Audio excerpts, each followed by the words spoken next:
Hi everybody.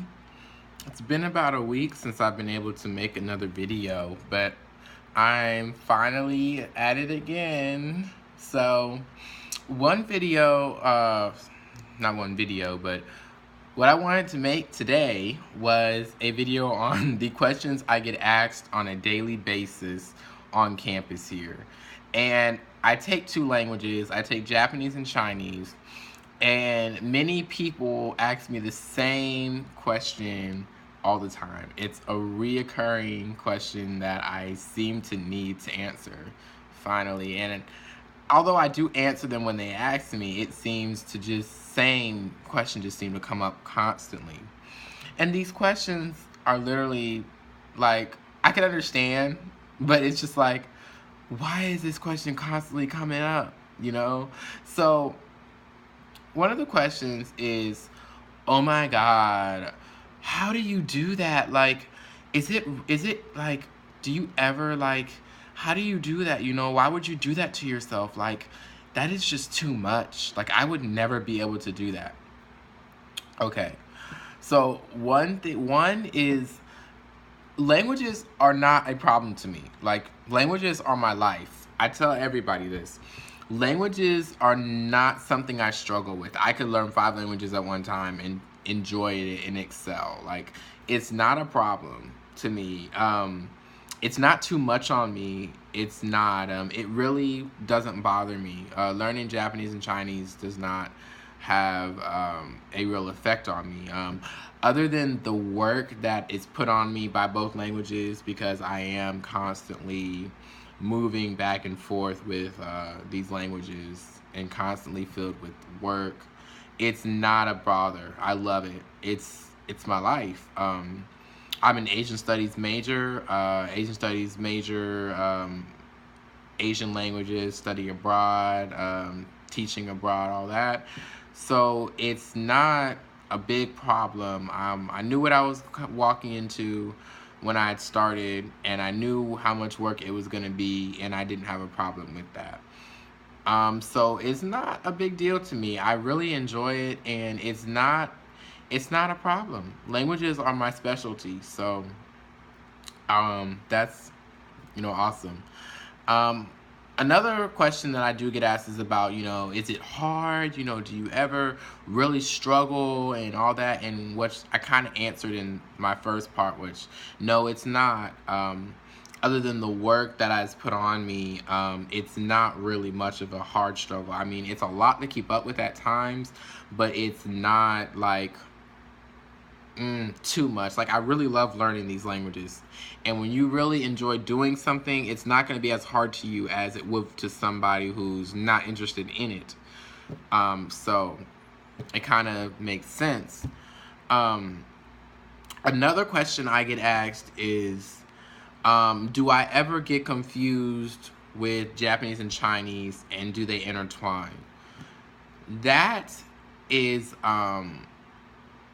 it kind of goes both ways. Japanese and Chinese, when it comes to kanji, which is the Japanese term for Chinese characters, they do intertwine a lot. There are differences, though, because Japanese and Chinese are not the same language. A lot of people think that they are so similar.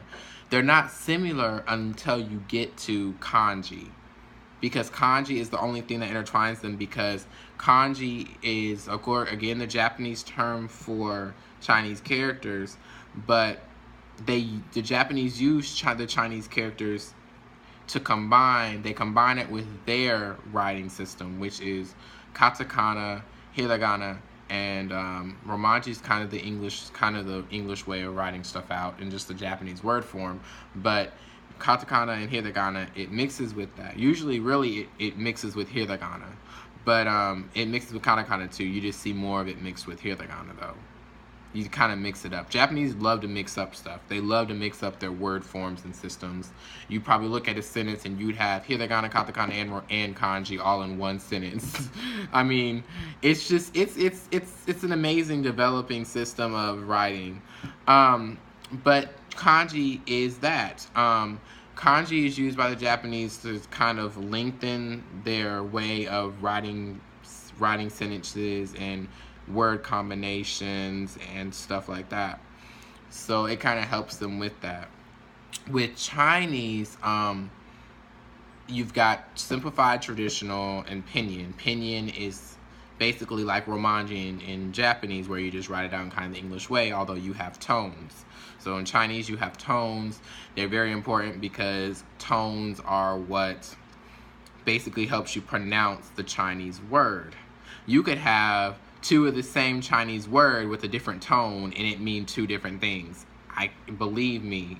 You've got, just like my, you've got my, like my, and then you've got a my with a third tone. So my, the third tone means like by, and the my with the tone down is like, I can't remember what it means. Matter of fact, I can look at my notes because I believe I did write it down. So let me look. So you have my with a fourth tone, which I was talking about. And then you have a my with a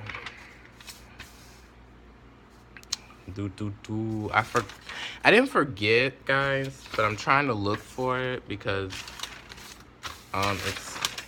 it's over here. I just can't find it. So okay, I found it. So you have a my with a third tone, like I said, and a my with a fourth tone. The my with the fourth tone is to buy, and the my with the third tone, sorry, is to buy. My with fourth tone, I can't remember exactly what it means. I'd have to look that up, but I'll get back in that later.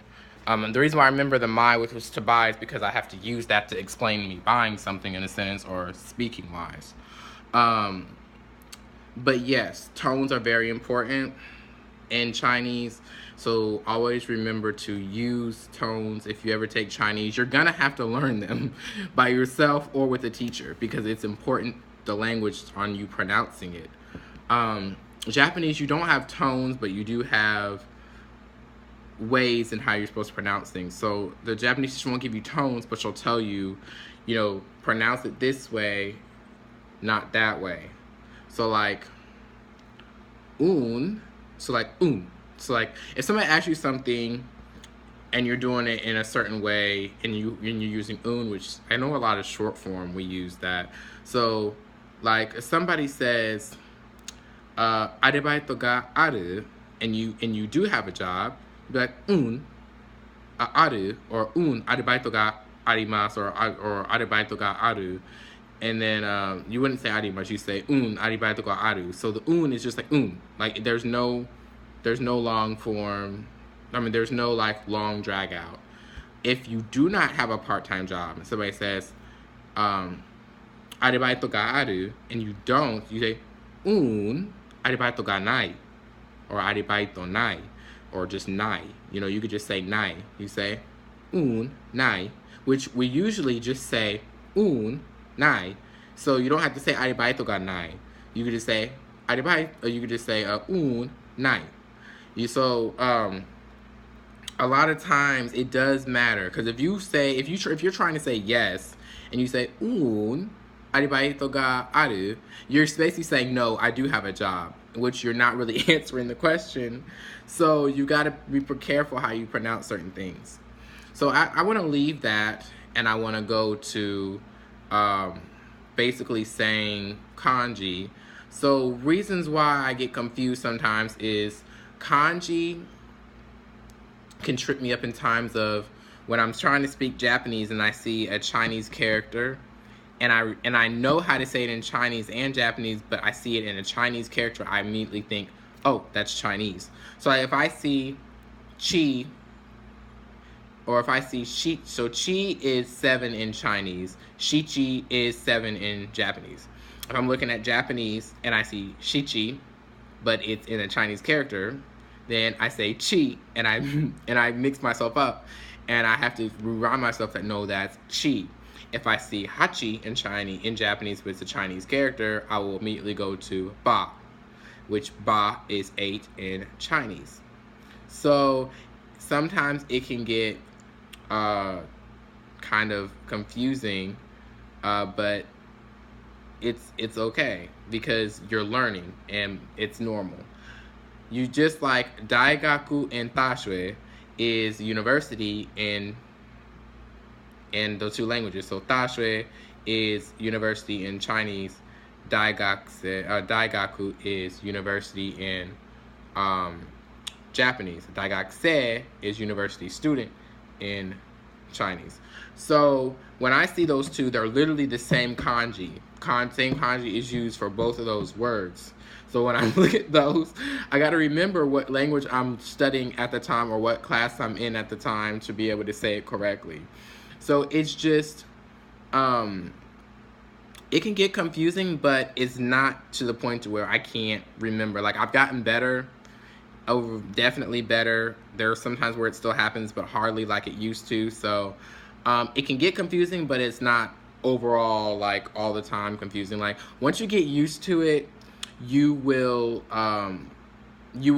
definitely not have that problem anymore. So to answer your question, yes, it can get confusing, but once you get used to it, no longer it does get confusing. So, but that was all, you guys. Just wanted to talk about that, and yeah. So, it was nice making this video with you guys again, and I hope you guys do get something out of this. I hope it maybe opens up a new door for you. Maybe you want to go learn Chinese or Japanese. So, bye, guys.